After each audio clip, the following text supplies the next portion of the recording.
And I welcome everyone to this very important session here at the Virtually Together Conference of the International Bar Association, and welcome you on behalf of the Institute of Human Rights. Now, the Institute acts as the secretariat to the high-level panel of legal experts on media freedom. And the Global Media Freedom Project, where we've just had a showcase event presenting the nature of the work, is doing some really important legal work around media freedom to harness law in the interests of media freedom around the world, the protection of journalists, and the ways in which they can do their job of reporting to us, holding power to account, and generally letting people know where their rights and freedoms are surviving, where they're being protected and where they are not. The high-level panel is comprised of a diverse group of leading lawyers. They're from all around the world, east and west, north and south. Is an amazing gathering of high-level lawyers, and the work that they do has been extraordinary. It's an independent body convened at the request of the United Kingdom and the Canadian governments. The remit is to provide advice, independent advice, and recommendations to states that are committed to the protection of media freedom and the safety of journalists. One of the first things that was done was the creation of a pledge around those basic ideas, and already 40 nations have signed up to be involved in this global project. And today we're here for the launch of a comprehensive key report on providing safe refuge to journalists who are at risk. The third of a series of advisory reports on improving international mechanisms to enforce international human rights norms. And this report is a serious and I think very interesting and exciting piece of work. Every year, numerous journalists are forced to leave their countries to escape threats to their safety, threats that have arisen because they've performed their duties as journalists to report the truth and to inform the public. And that's what they're doing, and yet they often can end up in jail or under threat of jail. Leaving their home countries, at least while a threat to their safety exists, is all too often the only way for these journalists to avoid politically motivated harassments, kidnappings, detentions, violence, even assassination. And so it's not a decision taken lightly to leave, and nor is it one motivated by a desire to relocate permanently. The move is driven by necessity and the urgency of the moment. The report was authored by Professor Can Yeginsu, and Can has assessed the significant obstacles presented to securing relocation for journalists, some of whom face immediate and critical need for safety. And the report shows how that can be done and what is needed in order to avoid these inexcusable consequences. And so, as I say, there are many nations around the world who are already signing up to be part of the pledge on media freedom. We're hoping to see reports and these recommendations taken up by the individuals who are the individual nations who are committed to this sort of change. And we hope that you will be our advocates. You who are attending tonight will be advocates for this work. I want to tell you a bit about our author. Can is a member of the high-level panel and has been since its conception. He's an English barrister practicing here in London, but practices both nationally and internationally, consistently recognized as one of our finest young leading lawyers, practicing in civil liberties and human rights. And as I say, not just here in the United Kingdom, but internationally. Can has appeared in numerous cases as counsel, representing journalists on issues of free speech. He's also represented media organizations before a range of courts and tribunals. He's currently international counsel to Maria Ressa, working with Amal Clooney, and he's the counsel for Wikimedia Foundation in the European Court of Human Rights. He teaches at Columbia Law School in New York and at Georgetown Law School in Washington, and he is always on those lists of a lawyer to watch, a lawyer who is is on his way to even greater things. So let me introduce to you Professor Can Yeginsu and ask him to introduce the report to you before I take you to our other panelists who are going to reflect upon the work that he's been doing. Can. Baroness Kennedy, thank you very much indeed for that overly generous introduction. Let me start with where I think we stand now. Barack Obama was right to say last week that it will take more than one election to stop truth decay in the United States. He said the task will require both structural change and people listening to one another. We've been here before. President Obama's words evoke Clement Attlee's speech on the founding of UNESCO 75 years ago last week. Attlee said then, "Today, the peoples of the world are islands shouting at each other over seas of misunderstanding. They do not understand each other's history, each other's ways of living, each other's ways of thinking. The better they understand each other, the more they will realize how much they have in common and why and how they differ, and the less prone they will be to take up arms against each other." How current those words and concerns feel today, 75 years on, and how important the role of UNESCO in addressing them. UNESCO is, of course, a vital pillar to the Media Freedom Initiative that brings us all together today.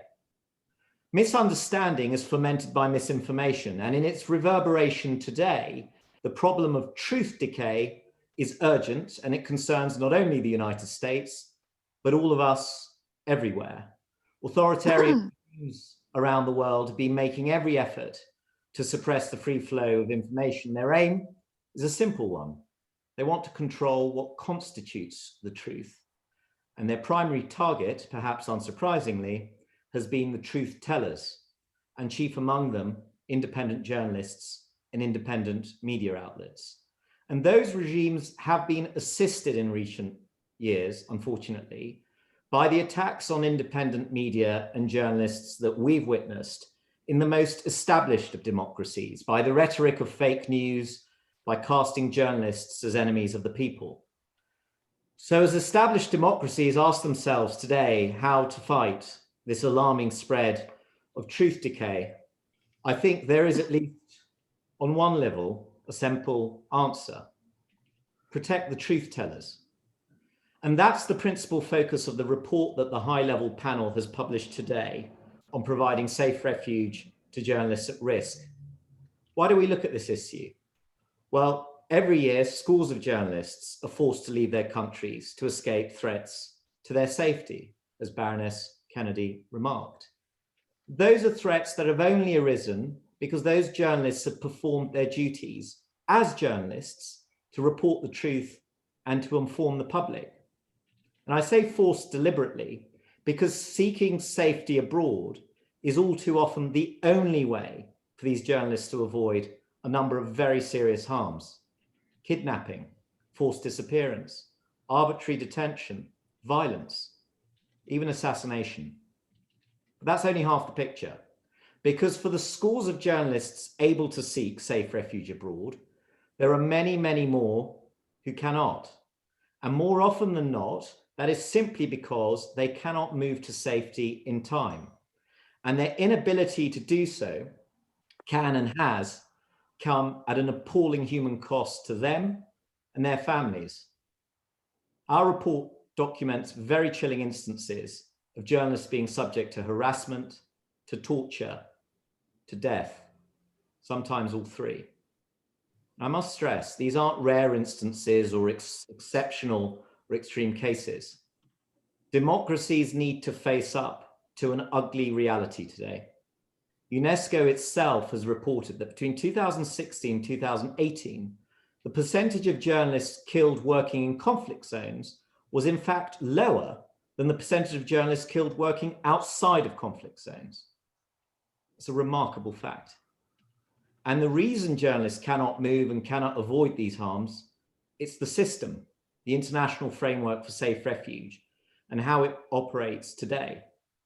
First, the pathways to safety open to journalists at risk are just too few in number.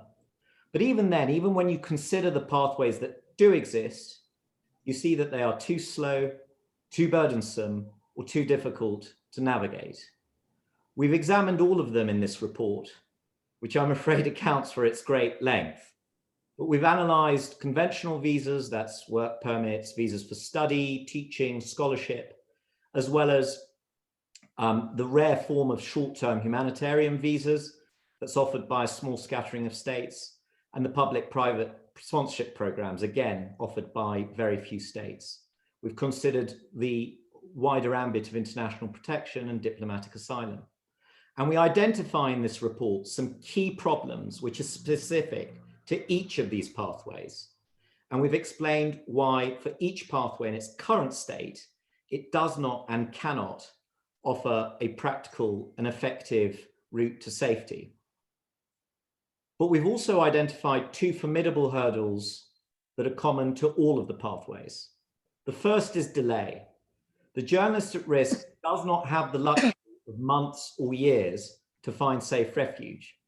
But that's the general speed with which the current system operates. And of course, exceptions are made for high-profile journalists with eminent counsel. But that cannot possibly, in our view, offer a principled way forward in this area. The second problem that cuts across all of the pathways, well, journalists who find themselves targeted for their work often find themselves the subject of criminal investigation or indictment or even conviction. And that fact alone can make a visa application very difficult indeed, because then the receiving state, the state considering the visa application, needs to consider whether it can possibly grant a visa for someone who is being criminally investigated, charged, or convicted. It's what is termed character or security issues by those states looking at those sorts of applications. And finally, of course, the risks don't end even when a journalist has successfully and lawfully relocated abroad. Journalists who've moved often find themselves subject to a range of measures from their home state, even when they're abroad. Passports are revoked, extradition requests are made, or Interpol red notices are issued. And then their families. Journalists who've successfully relocated may find that their families become the subjects of reprisals in the home state. So that's the problem. What about the solutions? We've made 9 recommendations in this report. I want to focus on the first 5. The other 4, are no less important, but they go more to tweaking the existing framework in order to improve it. And one of the recommendations is directed in particular to Interpol. Our first recommendation: we advise states to introduce a journalist-specific emergency visa, and we consider that this would be the most effective and principled way to proceed. The visa wouldn't be too dissimilar to the type of humanitarian visa offered by a scattering of states, including the US, Germany, Switzerland, and Norway. The proposed emergency visa would be granted to those journalists who present an arguable claim of exposure to a real risk of serious harm or a well-founded fear of persecution. And we provide detailed proposals in the report as to how such a visa would operate and how applications for such a visa would be processed. And we've set out in particular some of the steps that states introducing such a visa could take to ensure that the visa would be both safe to apply for and effective for today's journalist at risk. But the emergency visa is the panel's headline recommendation, but it's not all, and it's not enough. Our second recommendation is for states to commit to the expedited processing of visa applications received from journalists who are determined to be at risk. So a journalist seeking a bureau transfer in an international media organization in the face of a risk, or a year's fellowship at a non-governmental organization or a university, should not have to wait many months to have their applications processed, nor should they have to apply for a journalist-specific emergency visa where there is in principle an existing pathway open to them. Our third and related recommendation is this: states should provide an opportunity for journalists at risk making visa applications to provide information on issues of character and security that arise in their case, as often do for journalists who've been subject to criminal investigation, charges, or conviction. And most importantly, states receiving such applications should ensure that they are assessed fairly and accurately in the light of that information, as well as the information that they can glean on the ground at their consulates. And we provide detailed proposals again on how states can fortify their assessment procedures to respond to difficult and challenging applications. Fourth, states should commit to granting visas to immediate family members or dependents of journalists at risk who are granted visas. And we think that recommendation speaks for itself. And our fifth recommendation, states should be willing to issue travel documents to relocated journalists at risk if their home countries move to revoke or cancel their passports. We've identified this as a step that a state can take after it has provided safe refuge, and it's intended very much to keep the journalists safe and secure their new home and able to travel. I want to close by saying this. We have consulted very widely preparing this report, and we as a panel speak with one voice on its recommendations and this issue. Our recommendations have been formally endorsed by the UN Special Rapporteur on the promotion and protection of freedom of opinion and expression, Ms. Irene Khan. It's also been endorsed by the Special Rapporteur for Freedom of Expression of the Inter-American Commission on Human Rights, Professor Villarreal, as well as the International Bar Association and every major non-governmental organization working to promote media freedom worldwide. Now we say it's the turn of the states, including those that form the Media Freedom Coalition. And I note with cautious optimism that the provision of safe refuge for journalists at risk was the first bullet in the first ministerial communique published by the coalition last Monday. If democracies are to fight the spread of truth decay, they'll need to work together in coalition, but they'll need to do more than reaffirm their existing commitments to media freedom in their speeches or in their expressions of concern for matters taking place outside their borders.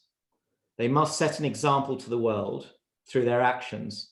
And today, we offer them another mechanism for taking action that could have an enormous impact through the creation of an emergency visa for journalists at risk. What better way of protecting the truth than by opening your doors to those who risk their lives to inform us? Thank you very much indeed. Thank you so much, Jan. It's a really terrific report. And so that everyone might know, although we have a lead lawyer on the high-level panel who will take responsibility for a report, they of course are read and contributions are made by other panelists. But Jan was very much in the lead on this one, and it's a great tribute to his great intellect and work. Thank you, Jan. Now, there are people saying brilliant comments from Jan. On the sideline. I've got messages from all over the world: The Hague, Luxembourg, Madrid, from the Philippines, Buenos Aires, New York, Karachi, Bangladesh, Kashmir, Wiltshire, from Hong Kong, New York City, Paris, Botswana, California, the list goes on. And Toronto, a quick thing comes up. All around the world, members of the IBA are listening in because the issue of media freedom is recognized as so important in all of our nations, and currently we're seeing erosions of a serious kind. Australia too, I see coming up, and Montreal. Jan, thank you. And I'm now going to bring on Amal Clooney. And Amal is the deputy chair of the high-level panel. She's a very distinguished barrister at Doughty Street Chambers. She specializes in international law and human rights. She's ranked as one of the top lawyers in the United Kingdom in the fields of public international law, international human rights, and international criminal law. She's also a visiting professor of Columbia Law School. She's represented many journalists, and I mentioned this in the previous session, really many of the leading cases over the last 5 to 10 years, media professionals in domestic and international courts around the world. I mentioned the Reuters journalist. She represented the case against journalists in Egypt. Her foundation called Trial Watch innovates on monitoring trials against journalists and others.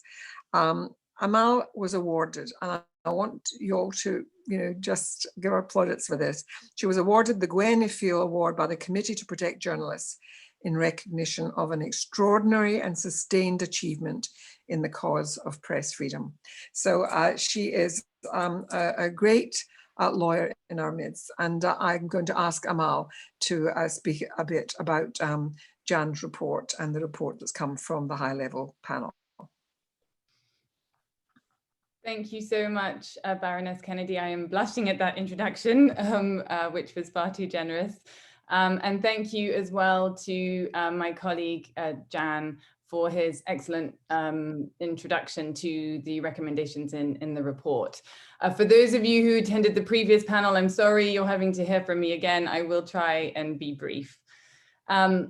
So first about the report, thank you. As Helena said, Jan was the principal author among the panel members on this one. I reread it last night, and at 95 pages, I will say it's not necessarily concise, but that's because it's packed with detailed information, not only about what's going wrong for journalists, but also how to set it right. And as the report makes clear, journalists are facing unprecedented threats to their life, liberty, and ability to work. I think, those of us who attend these events all the time are used to hearing the statistics, but there's no reason why someone not involved in this work would be so aware of this. It's only since I came to sort of take on these cases that I realized just how bad things are. And I often think when dealing with clients that we are asking too much of journalists today, who must deal with online attacks and surveillance or travel bans, malicious prosecutions, and even violent attacks, just to do their work, just to get up in the morning and go to work. And this is even more true, as the report points out, because such measures are increasingly being targeted not only at the journalists themselves, but also their family members. And I'll never forget one of my clients, who is an investigative reporter in Azerbaijan, Khadija Ismailova, who's actually mentioned in the report. She was prosecuted for because she uncovered corruption by the president of Azerbaijan. And when I took on her case, I remember that we were both in our sort of late 30s, and she told me she would never have a family because that would then give the authorities more power over her because of what they could then do. And it just struck me that somebody, was willing to make sort of such serious sacrifices in their personal life to be a truth teller. And, it was even worse because then, even though she was released from detention, a malicious travel ban that remains imposed on her then prevented her from being with her closest family member, her mother, when she died. The report that's being launched today also cites the example of a Pakistani journalist who had to flee his country after an assassination attempt, and who has recounted in an op-ed in the Washington Post how he was told by US intelligence officials that after Jamal Khashoggi's killing, repressive regimes are feeling emboldened about silencing critics through violent means. As the report also shows, journalists are being unfairly prosecuted or simply left to languish in pretrial detention at an alarming rate. It is clear to me that many states today conclude that they can fairly easily silence a journalist by simply accusing them of being a terrorist or a spy or a spreader of fake news, and make the trial process so drawn out and complicated that most people will lose interest. In most cases, they are right. They get away with it. The journalist's life is ruined and the press is silenced. So as Jan says, sometimes obtaining a visa to go abroad, while never someone's first choice, can be the only way to keep a journalist safe or to keep them alive. And this is why the panel chose to focus on this issue. I'd like to use the remaining few minutes that I have on the panel to highlight a few points that I found particularly striking in the report, and then actually ask Jan a few questions that emerge from the analysis in the report. My first observation is that the fact that this topic required many months of research and that the report runs to almost 100 pages shows that it's really very complicated for a journalist who usually doesn't have an international lawyer by their side to even know what their options are. Yeah. And once you do have the full picture as set out in the report, you realize there are very few possibilities that are realistic. The report clearly explains how the current options for safe refuge abroad are almost without exception too lengthy to provide real protection, certainly in an emergency situation. It also demonstrates how many of the options that currently exist, from regular work or student visas to asylum or refugee applications, are also expensive, set a bar that is too high, or are simply unavailable to most journalists in distress. I would describe the bottom line as too few countries offer humanitarian visas that could apply to journalists in danger as a result of their work. And even those countries that do offer them limit their protective nature in many instances, for example, by requiring a journalist to be outside their home country when they apply for the visa, which is obviously practically impossible in many cases. So with that in mind, I'd like to ask our author, Jan, what do you see as the main obstacle to states offering a certain number of emergency visas for journalists that they'll allocate every year? For instance, if 10 states had offered just 50 visas this year, that would cover more than the number of journalists who are currently detained for their work as a result of political persecution.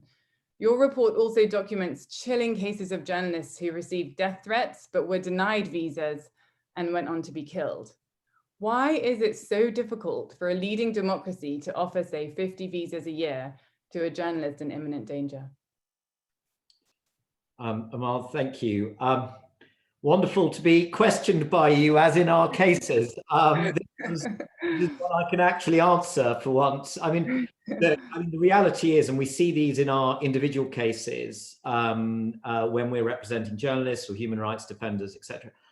I just don't think it is so difficult. And I've thought about this issue, obviously, quite a bit over the past few months. It's a question of political will. But I'm finding it difficult to identify very much political cost in offering this sort of emergency visa, and then tweaking the existing visa regime so as to be sensitive to the realities that journalists at risk face.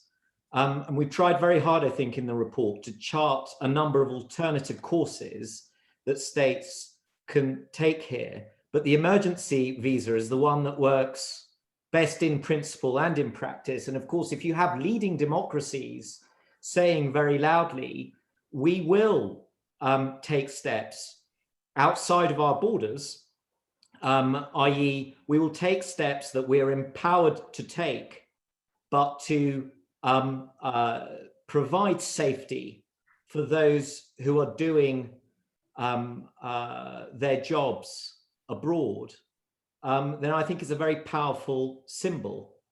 And as I said in my opening remarks, our proposals are quite detailed in the way in which such an emergency visa would work. And that detail is informed by our experience of representing individuals put in this invidious position. We have the perfect person to come in next to answer this question, really. Lord Ahmed. Lord Ahmed, there is that question which is being asked, which is, here's a recommendation being made that states might offer a certain number of visas every year to journalists at risk. What would be the resistance to that? Why not, if people are really at risk for doing their job and a job that's so vitally important? Will Priti Patel, our Home Secretary, buy this policy suggestion, do you think? Thanks, Jan, for the report. And I'm sure Baroness Keddy won't expect me to answer in explicit terms the proposal that's been put. I mean, my being present in this panel demonstrates the UK government's commitment to this agenda. And I think the panel is doing exactly what the intention was, to challenge governments, to look at its existing policies, its existing routes, to see how they can be strengthened. And clearly, from my perspective as the minister responsible for the Media Freedom Campaign, I want to see what tools we can deploy to actually address the priorities that are being highlighted. So in welcoming the report, whilst I can't give an explicit response, what I can say is that the publication of the report brings to set out a lot of the work that's already been done in this respect. And, you know, we remain committed as a government to welcome individuals through safe and legal routes. And we've made that point clear. I mean, recently, I recall when the last immigration act was going through Parliament, that point was made quite specifically about the importance of safe routes. So I'm, you know, Helena, you've asked me to comment on what the Home Secretary, what Priti may think. I don't want to preempt any review from my colleagues in the Home Office, but I'm sure listening not only to what I will say post this particular meeting, but looking at the details of the report, I assure you will be considering very carefully all the evidence that's been made available.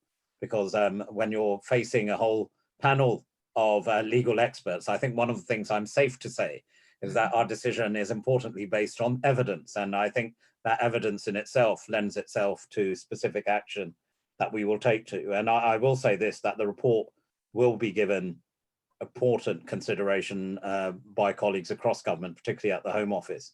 And the other thing I can just reflect on is that it was the panel's report, again, on sanctions. You and I, Baroness Kennedy, amongst others, Lord Neuberger's on the line. This debate on global human rights and a sanctions regime has been, I entered the House back in 2011, so I'm coming up to my 10-year anniversary very soon in January. And I remember this being on the agenda very soon on upon my entering on the House.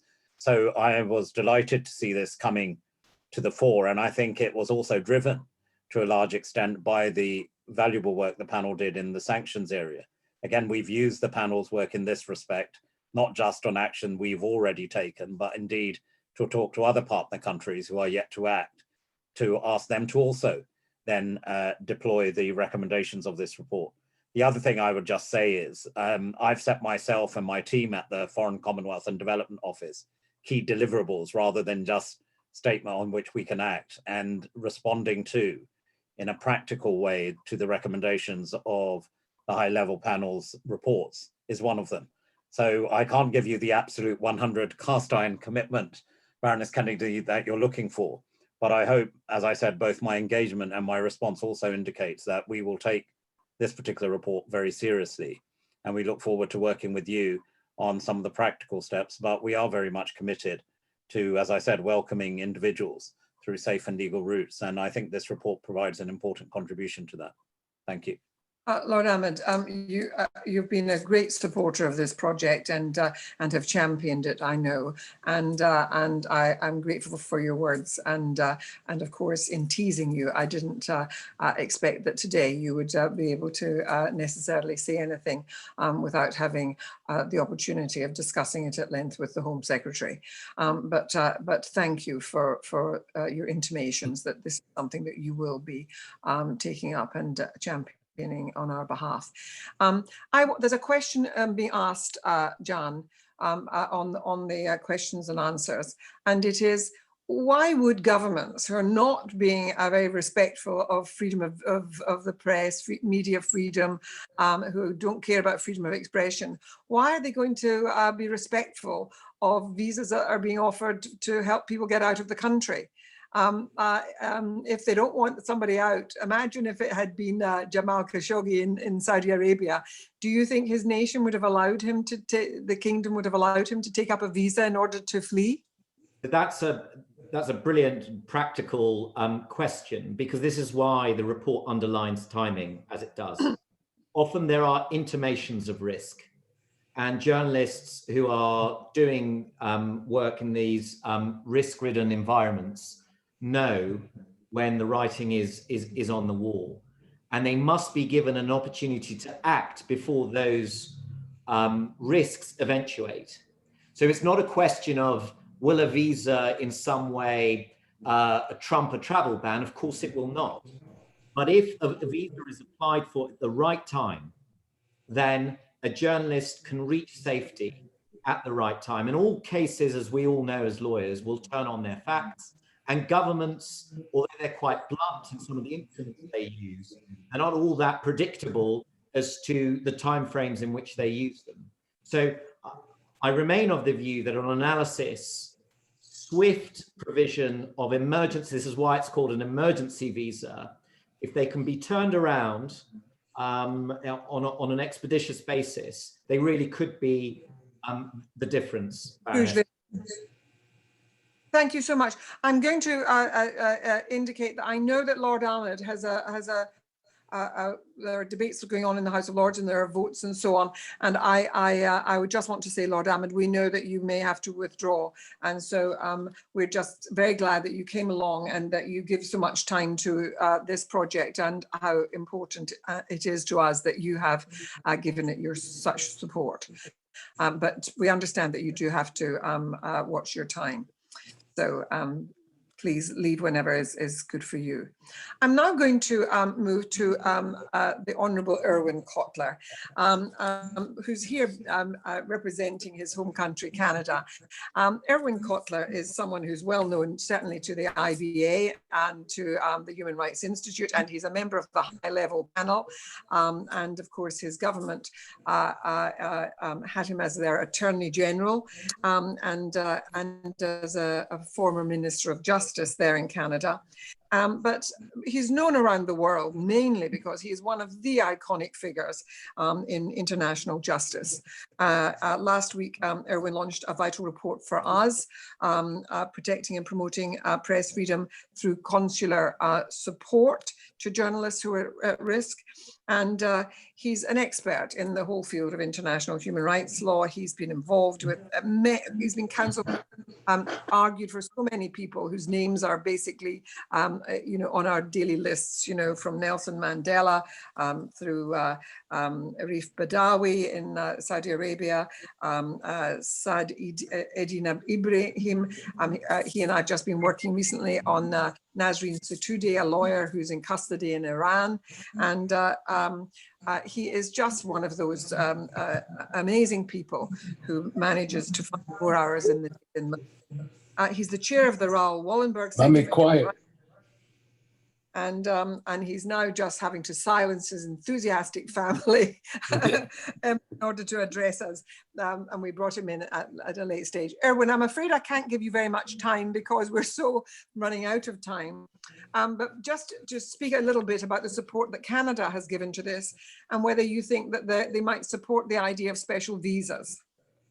Well, just may I begin by, and thank you, Elena, for the introduction, by commending John for his brilliant report, because it's exemplary in its clarity of content and expression, and timely and significant in its global reach. Indeed, at a time when we're witnessing a global assault on media freedom, when the safety and security of journalists are increasingly at risk, and when the risks are intensified under the cover of pandemic, this landmark report will provide a necessary and urgent protective framework for journalists seeking safe refuge and relief. In particular, Jan's call to create an emergency visa framework for journalists at risk and related recommendations to provide safe, reliable, and effective pathways for journalists at risk are as urgent as they are necessary. As Minister of Justice and Attorney General of Canada, I worked closely with the then Minister of Immigration at the time to provide emergency visas to people fleeing persecution.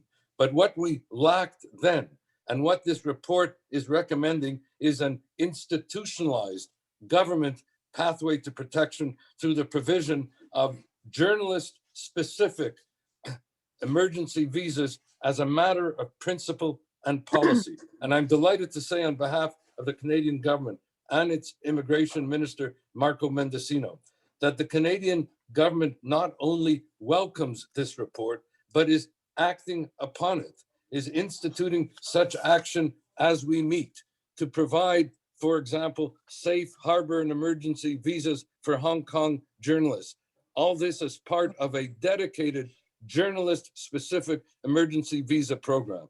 In a word, and to conclude, emergency visas for journalists seeking refuge and safety will protect the safety and security of journalists at risk, will protect media freedom, will protect the truth tellers, as John put it, will protect the rules-based democratic order, will combat the cultures of criminality and corruption and the impunity which underpins them, and will send a message to journalists at risk that we are with you, not only in words, but in deeds, that our emergency visa program is a pathway to protection and to freedom. And inspired by this landmark report, Canada can play, and I trust will play, a singular role internationally in concert with the Media Freedom Coalition and beyond. So thank you for this.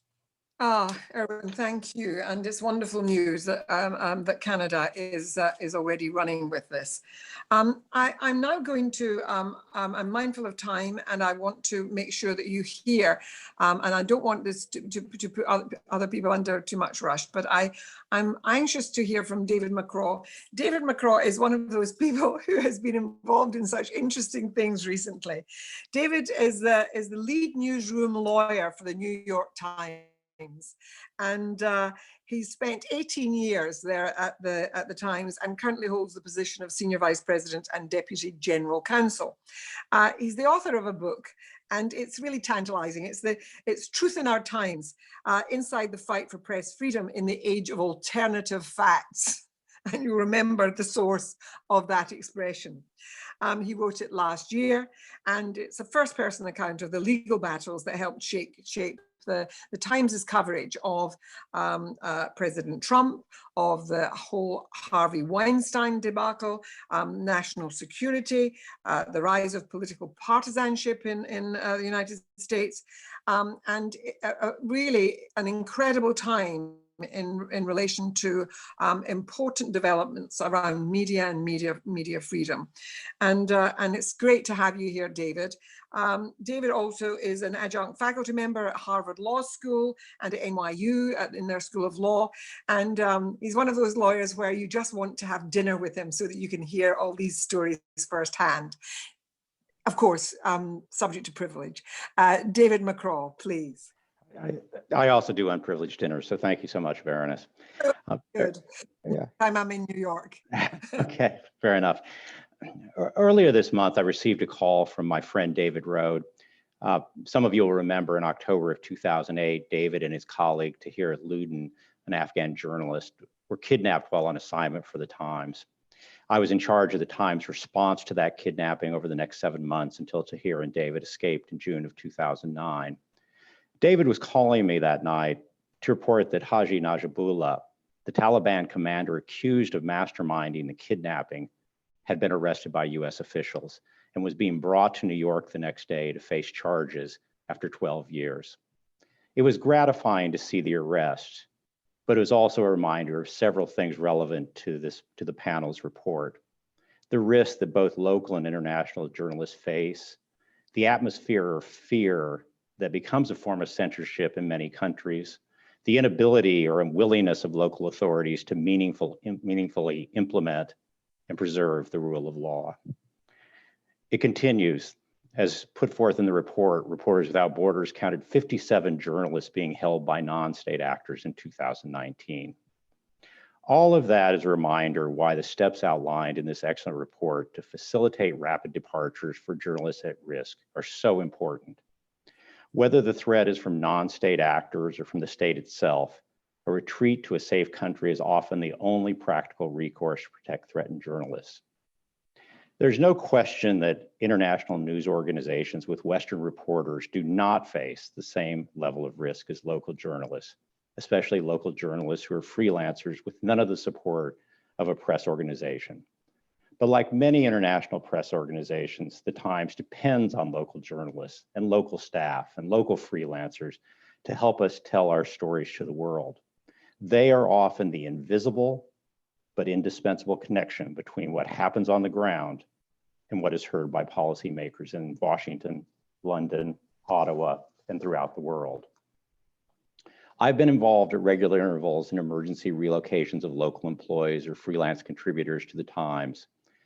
There are things that an organization like the Times can often do in these situations: provide new opportunities elsewhere, finance travel, assist in immigration procedures, help families. But the one thing we cannot do is grant immigration status to those who are fleeing. The panel's report is a stark reminder of the legal obstacles that are faced by journalists in need of a safe harbor. To read the case studies is to be struck by how unadorned and obvious the need is, and how complicated and Byzantine and ultimately frustrating the process of reaching safety in another country is. The report's recommendations offer hope that it does not need to be that way forever. While the report is focused on concrete steps that policymakers can take, I applaud its effort to raise awareness, to make these problems real, to make these people real for the decision makers who are empowered to make the system work better for journalists at risk. The stories of journalists like Khadija Ismailova from Azerbaijan is a reminder of how often authorities do not attack the reporting, why call attention to it, but instead run smear campaigns aimed at debasing the individual as a human being. It is also important to remind policymakers not to be fooled by what may seem like small numbers of cases that may be involved in any given country. A journalist here and a journalist there, while others go about their business. But these campaigns against a free and independent press are rarely about just silencing one journalist. They are usually about silencing one journalist to send a message to others, not to take the risk, not to pursue the truth, and not to challenge authority. Perhaps the most disturbing number in the report is the number 17, as in 17%. As set out in paragraph 226, CPJ found only 17% of journalists in exile continue to engage in journalism, 17%. So even when journalists have found safety, their oppressors have won. They have silenced voices. The report is right that our first step must be to find ways to give journalists safe harbors elsewhere, but the next objective must be to set the conditions that will also give them their voices back. Thank you for this wonderful report. David, thank you so much. Indeed, thank you. And I'm now going to welcome our next guest, who's Dr. Courtney Raj. And Courtney is the Advocacy Director of the Committee to Protect Journalists. And there she leads the campaigns to protect journalists and obtain their release from prison. And it's wonderful work. She was part of a team that helped 70 Syrian journalists evacuate to safety during the war. She's a veteran journalist herself who previously worked in the United States and the Middle East with Al Arabiya, the Daily Star. She's worked for the New York Times and is author of the book Cyber Activism and Citizen Journalism in Egypt. She's that was based on her doctoral dissertation. She's led advocacy missions and media assessments in dozens of countries. And she really is an expert in the whole range of things to do with traditional media and very much contemporary media. Courtney, I just wanted to draw you in. You have firsthand experience of dealing with these issues and with the many journalists who are under threat. Would a visa help, an emergency visa? Absolutely. And I really want to thank the high-level panel for taking on this topic in particular, and especially to Amal. I know that we met early on when you were appointed and when you took up the role, or maybe it was before you took up the role as Media Freedom Envoy, which I know you've resigned since, but your work on the panel is so important because we saw this as a critical role and a critical need for journalists, because every year dozens of journalists must make the harrowing decision of whether to leave their homes and often their families and jobs to go into exile or to stay and face potentially devastating consequences such as imprisonment or violent attack or even murder. In many of the cases, the journalists who need urgent evacuation because of their work, we've actually found that temporary refuge would be enough. Often journalists under threat really only need time to get out while the threat dies down, let the news cycle move on and take its course. Because in CPJ's experience, the exile experience is so fraught with hardships, it is truly a decision of last resort, which is why we need alternatives. And that is why the recommendations in this report are so critical. And the idea that, you know, we were able to put this onto the agenda. We've also been speaking with policymakers in the United States in Congress about the need for these types of emergency visas. So I do hope that this report will provide impetus not only to the UK, Canada, and members of the Global Media Freedom Coalition to take meaningful action, and also as well to the United States. Because temporary safe havens give journalists that possibility of getting respite without having to seek asylum, allowing them to be able to return home and continue their work, which as you know, David mentioned in reference to CPJ's report, is all too unusual if they do not return home, because keeping them in journalism should be the ultimate objective. We know that the vast majority of journalists who we have helped go into exile are unable to keep doing journalism. As he said, 17% are able to resume their work and only about 4% to return to their country, which means that, you know, this has long-term repercussions for those societies, which is why we need better solutions to enable journalists to keep working and to return home as soon as it's safe. This would be greatly facilitated if there were a temporary emergency visa program in place in far more states. For close to 2 decades, we've helped place journalists in need of temporary relocation. And we find that these temporary safe havens, where they can often continue doing work while the threat at home dies down, enables them to remain in their profession. And in nearly 100% of these cases, the journalists that CPJ helped were able to return home and continue their journalism. So I think Lord Ahmed had asked for, you know, what is the proof, the evidence? This is the evidence that a temporary visa is the solution to enabling journalists under threat to continue working. The report also alludes to the gender dimension of this problem. And based on CPJ's experience assisting journalists under threat, women journalists are less likely to be willing or able to leave their children behind if they seek relocation or asylum. So thus, as states consider how to meaningfully protect journalists, they must also think about how gender and family plays into any meaningful response. There are a very small number of options for journalists in exile, but some precedent exists for creating these special visas, as the report lays out so well. But let's be clear that the leading cause of journalists being forced into exile or needing to leave temporarily is the threat of imprisonment or the threat of violence. And international or internal armed conflict or a change in regime can also result in a sudden surge of the targeting of journalists. And our research at CPJ and this report underscore how spikes in journalists seeking exile tend to correspond with potential crises and conflict amidst which journalists are targeted. We saw a major exodus from Iran when the government cracked down on the Green Movement, a rise in journalists fleeing Ethiopia, followed by periods of mass arrests of journalists. As we see tensions rising in Ethiopia, are we, the international community, prepared to respond and support journalists if they come under threat again? We saw dozens of journalists flee Burundi following crackdowns in 2015, and we saw a spike in journalists fleeing Nicaragua as unrest built up there. But I want to talk a little bit more in depth about Syria, because Syria has seen journalists flee in large number as they have been targeted by the government, ISIS, and other extremists and rebel groups. And there is a small case study in the report that I urge you to read, because it is incredible that a group of NGOs was able to evacuate scores of journalists to third-party countries, because it actually underscores the fact that many states do not have an effective visa system in place to address real-life situations in which a need for a mass relocation of journalists arises.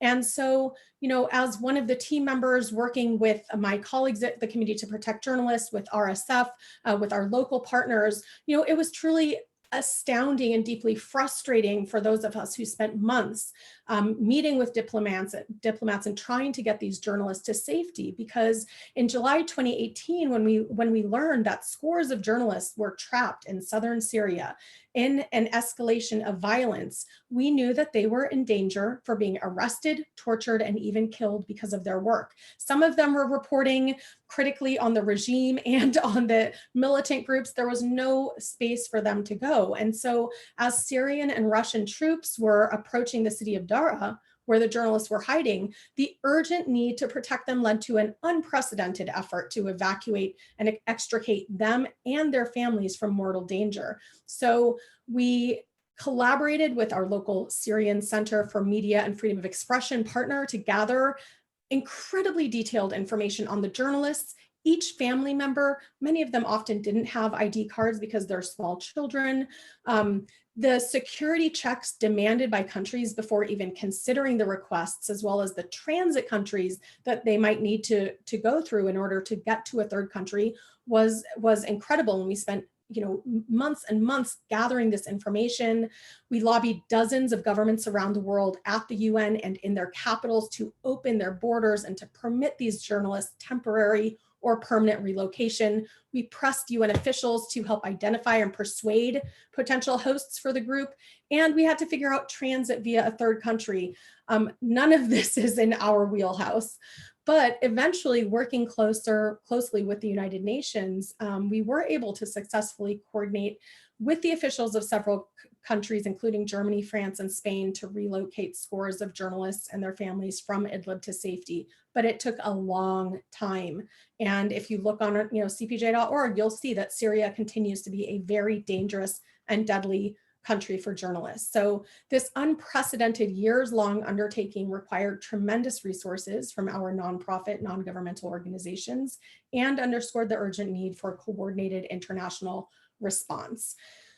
And the government responses were mixed and sometimes, contradictory. So, we have a lot to learn from this experience. And as advocacy director at the Committee to Protect Journalists, I serve on the advisory network of the Media Freedom Coalition, and I lead our diplomatic efforts to protect journalists and their right to report freely and without fear of retaliation. And too often in meetings and conferences, I hear from state representatives how they value media freedom and support journalists. Yet when push comes to shove, they refuse to take concrete, meaningful steps to translate rhetoric into action. So I wholeheartedly endorse the report's assertion that affirming the importance of global media freedom in speeches is not enough. States that believe that protecting journalists and championing their work constitutes a vital pillar of a free and democratic society need to act. First things first, create a temporary visa. Thank you so much. Courtney, thank you. And in describing the whole situation that you had to deal with in Syria, it makes it very clear why such a suggestion and such a proposal from the high-level committee is so important, the high-level panel.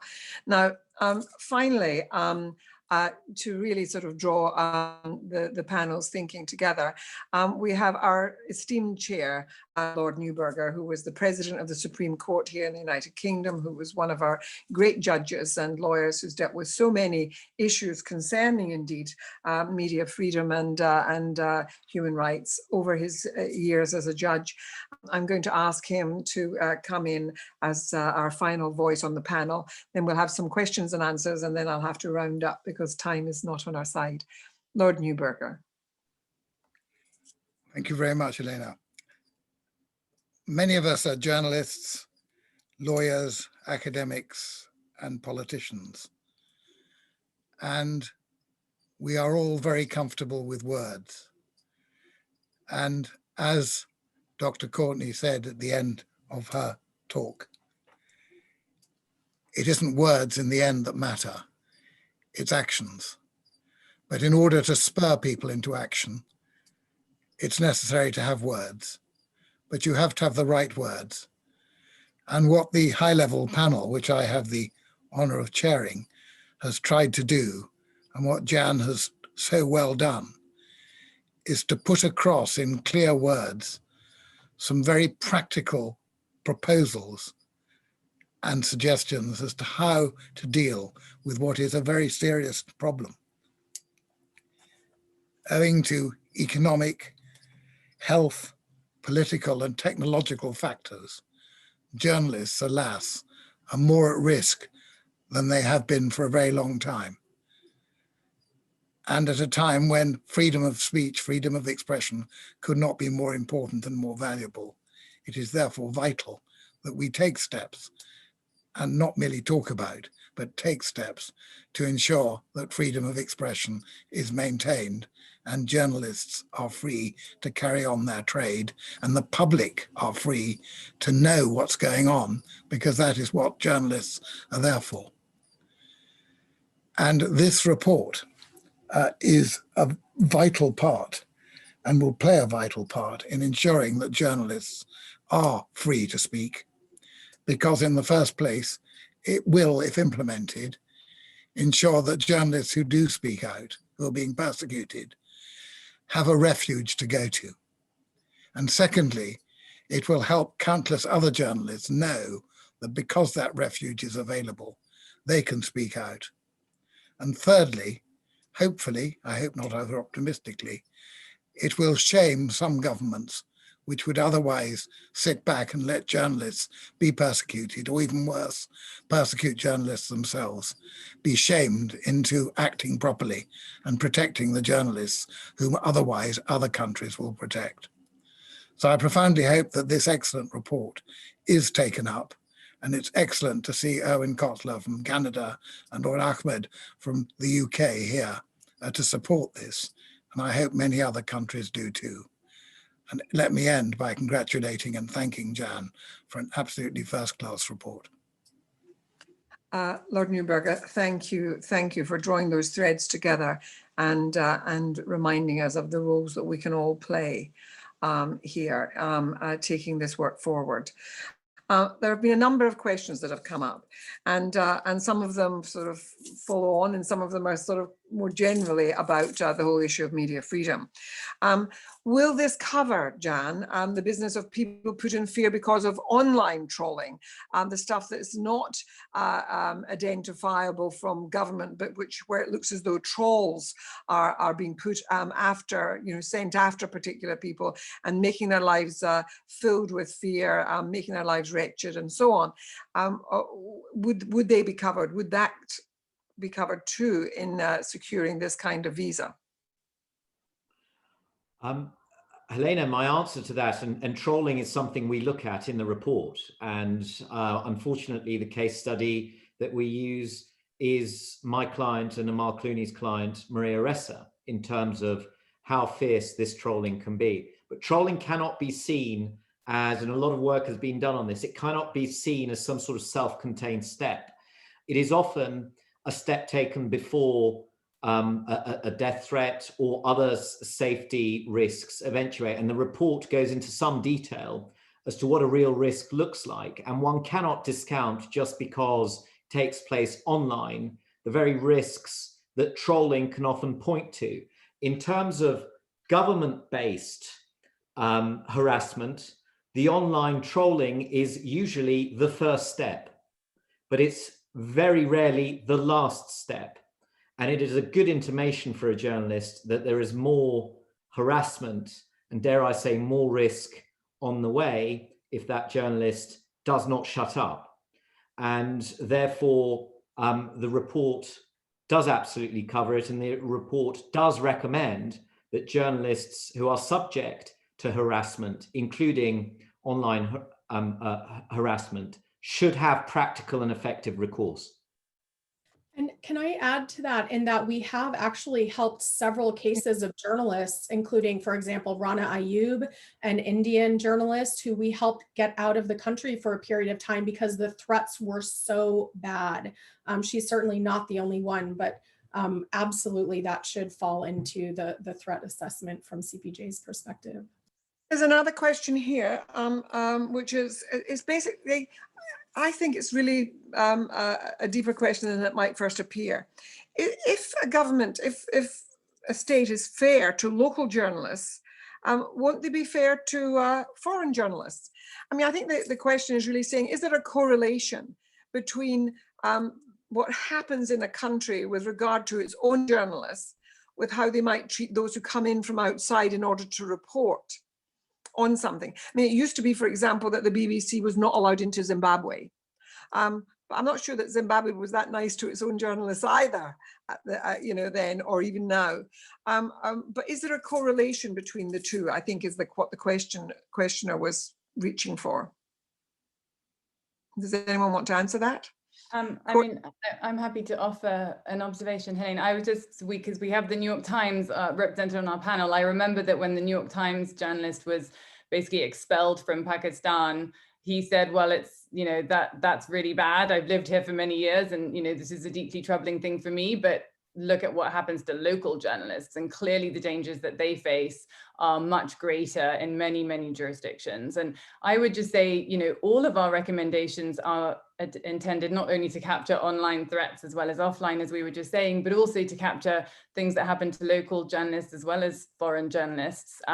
You know, as we said on the last panel, we want to take measures to protect journalists, whether it's through visas, or through consular assistance, but also the punishments that we're talking about in terms of going after perpetrators would apply regardless of the nationality of the journalists. That's why we were pushing for a sanctions regime that could be used when there are human rights violations anywhere in the world. And that's also true for the report that we'll launch on Wednesday, seeking investigations whenever a journalist is attacked, you know, including violently. We think this should be triggered no matter who is attacked, as long as, you know, they're a member of the press and trying to be those truth tellers that Jan alluded to in his opening remarks.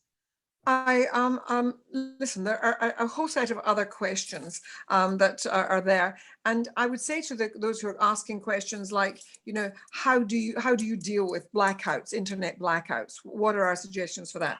How can you be confident that a state that signs up to anything to do with these suggestions will live by it when we know that so many countries sign up to conventions on human rights and all manner of things and behave completely contrary to what the principles are? And there are questions about really about the generality of the work that we've been doing. And all I would say to those questioners, we aren't going to have time to immerse ourselves in the things you raise, and they're vitally important.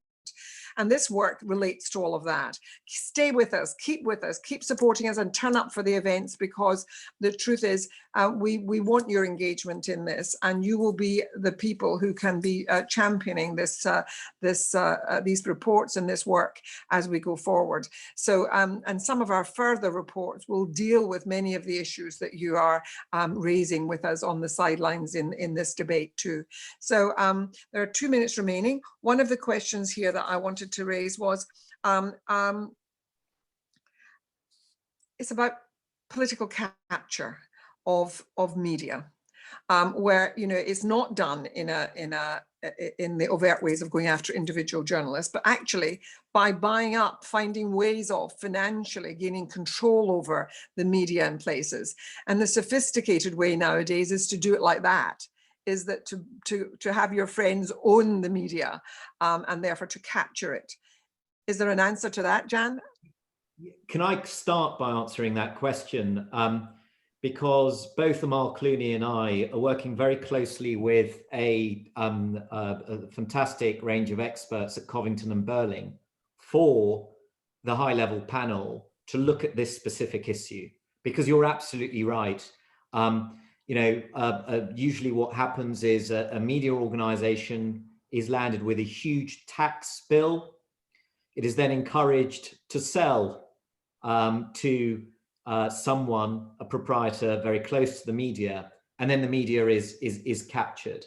You have other media organizations who are simply closed down and not able to operate, as was the case ABS-CBN in the Philippines. So we are looking at this, and we will be hosting a panel at some point next year on this topic, as well as, Baroness Can Yeginsu, say, as you well know, on internet shutdowns. Yeah.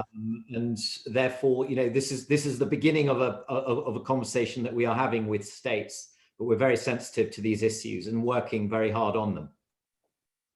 So I would really encourage those of you who've attended to these sessions that you keep with us and be part of our community that are working on this, because we will be addressing some of these very difficult issues, and we need your support and help and your ideas, and the high-level panel can do the work, but it's in these interactions and teasing out some of the difficult stuff that we can make progress. I was very interested in Courtney talking about the fact that there can be specific issues affecting women as journalists, where it perhaps doesn't give them the same freedom of movement if they've got young children or even older children. I always remember being with Anna Politkovskaya before she was murdered in Russia. She came to Britain to receive an award, and I sat with her trying to persuade her to stay, and it was because she wanted to go home to her son, who was still young, that she returned to Russia. She knew she was deeply at risk. So there are special ways in which we have to be conscious of the particular challenges there are for particular journalists. And so I just, and then finally, well, you know, which is true of all of our countries, which is that there are some countries that are doing these things to journalists. Journalists flee, they apply for asylum, and they don't get asylum in countries like the United Kingdom, like the United States. I can't speak for Canada, but in many countries, because they fled when they were facing trumped up charges by the governments in their own place of work, and trumped up because they were covering or uncovering corruption or unacceptable use of power. So we know that we, you know, the problems that are confronting journalists when they try to flee. So I want to thank everybody tonight. I want to reiterate something that Amal just mentioned. On Wednesday, at 7:15 UK time, work out what that is in your part of the world, but there's going to be another report published. It's advice on promoting more effective investigations. How do we create real investigations into murders and killings, whether it's Khashoggi or whether it's journalists you might not have heard of, whether it's Daphne, whose son spoke in the previous session. Journalists who are murdered, journalists who are thrown in jail, journalists who are being given a hellish time with trumped up charges. What are we going to do about those, and can there be investigations? And there's a report that's going to be published this Wednesday. Please join us, have discussions with us about these issues. It's vitally important. I want to thank everybody on this panel. You've all been wonderful. You've given a time to something that we know is important, but that doesn't stop me saying how grateful we are to you for giving of your time. Thank you all, and thank you to my wonderful audience out there who've come in from all over the world. It's wonderful, and thank you for your questions and for your interest. Good night. Good evening, thank you. Thank you.